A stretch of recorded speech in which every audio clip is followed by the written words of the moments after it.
Olá, sejam muito bem-vindos ao meu canal. Aqui quem fala é Paulo Peixoto e no vídeo de hoje nós vamos aprender um pouquinho sobre elementos de identificação e de comparação entre as peças práticas nas provas de segunda fase, seja da OAB, seja dos concursos públicos. Roda a vinheta.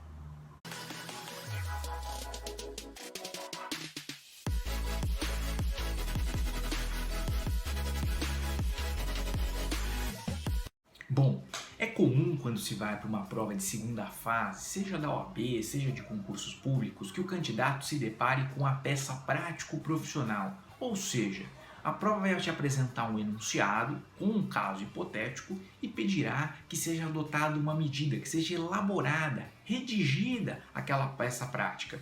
Pensando na matéria de direito constitucional, nós podemos aí ter a cobrança de um remédio constitucional, de uma ação de controle concentrado de constitucionalidade ou até mesmo um recurso processual referente a um remédio ou uma ação de controle. Nesse sentido, para que a sua aprovação possa chegar, é fundamental que você conheça os elementos de identificação e de comparação, aquilo que torna a peça aquela peça e mais do que isso, o que a diferencia de outras peças. Por exemplo, uma ação popular e uma ação civil pública. Você sabe, ambas são remédios constitucionais. A ação popular está prevista no artigo 5º, inciso 73 da Constituição Federal. A ação civil pública, ainda que tenha menção lá no artigo 129 da Constituição, ela está regulamentada pela Lei 7347 de 1985. Sendo ambas remédios, quando você olha o objeto, perceberá que há similaridade. Ou seja, a ação popular protege o patrimônio público, o patrimônio histórico e cultural, o meio ambiente, a moralidade administrativa. Agora, quando se olha o objeto da ação civil pública, embora ele seja mais abrangente que o da ação popular, também há proteção ao patrimônio público, patrimônio histórico e cultural, moralidade, meio ambiente. Aí o candidato fica na dúvida: vou fazer uma ação popular ou farei uma ação civil pública? Ainda que haja esses elementos de semelhança, de identidade, há um que diferencia as peças. Em relação a essas duas, a legitimidade ativa. Quem pode propor apenas a ação popular? Cidadão, pessoa física. Só ela pode propor a ação popular. Por outro lado, pensando na ação civil pública, nós temos legitimados específicos que estão lá no artigo 5º da lei da ação civil pública. Por exemplo, o Ministério Público, a Defensoria Pública, a associação constituída há pelo menos um ano e que tenha lá, dentre as suas finalidades, a proteção de determinado direito, os entes políticos, os entes da administração pública indireta, então tem um rol específico. Então temos aí o ponto de diferença, ainda que ao ler o enunciado você perceba que o objeto é, por exemplo, a proteção ao patrimônio público, sabe que se for o cidadão, será uma ação popular. Se for um ente daqueles que está previsto lá no artigo 5º da Lei 7347, será uma ação civil pública. Quer um outro exemplo? Vamos pensar agora em mandado de injunção e ação direta de inconstitucionalidade por omissão. Tenho de um lado um remédio constitucional, o mandado de injunção, previsto lá no artigo 5º, inciso 71 da Constituição, e tenho, do outro lado, uma ação de controle concentrado, prevista na Lei 9868 de 99, do artigo 12A a 12H. Nós podemos aí separar com relação à legitimidade. No mandado de injunção, eu posso ter uma pessoa física, eu posso ter uma pessoa jurídica, ou eu posso ter um legitimado, se for um mandado de injunção coletivo, previsto lá na Lei 13.300 de 2016.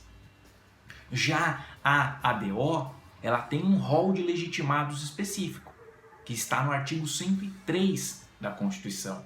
Nós temos lá os legitimados neutros ou universais e os legitimados especiais. Então já tem uma certa diferença aqui com relação à legitimidade. Mas o ponto central entre essas duas ações, você sabe que elas lidam com uma norma constitucional de eficácia limitada que não foi regulamentada. Eu tenho lá um direito, eu tenho uma previsão na Constituição, mas por falta de lei, por falta de regulamentação, não há efetividade. Sendo assim, como que eu vou diferenciar o mandado de injunção da ADO? O MI, o mandado de injunção, o objetivo dele é a efetivação, é a concretização daquele direito de uma pessoa, de um grupo específico. Então, busca-se que aquela pessoa, aquele grupo, exerça de fato o direito. Por exemplo, a proteção em face da automação que nós temos na nossa Constituição, lá no artigo 7º. Diz que essa proteção será garantida nos termos da lei. É possível um mandado de injunção para que seja efetivado esse direito. Pensando na ADO agora. A ADO, o objetivo dela é apenas e tão somente a regulamentação da norma. Não se busca aqui a concretização, a efetivação, e sim que ela seja regulamentada. Podemos pensar na proteção em face da automação, mas que o Congresso Nacional crie a lei que garantirá esse direito, mas não necessariamente se está preocupado com o exercício do direito. Um outro exemplo para a ADO seria o IGF, Imposto sobre Grandes Fortunas. Este imposto está previsto na Constituição nos termos da lei complementar, que, até a presente data, não foi editada. Então é possível uma ADO para que o Congresso regulamente esse tema. Perceberam nesses dois exemplos que eu trouxe para vocês? Eu tenho elementos de identificação, elementos de comparação que me permitem, ao ler o enunciado, e detalhe, o enunciado tem que deixar claro esses pontos, caso contrário ficará difícil de se identificar.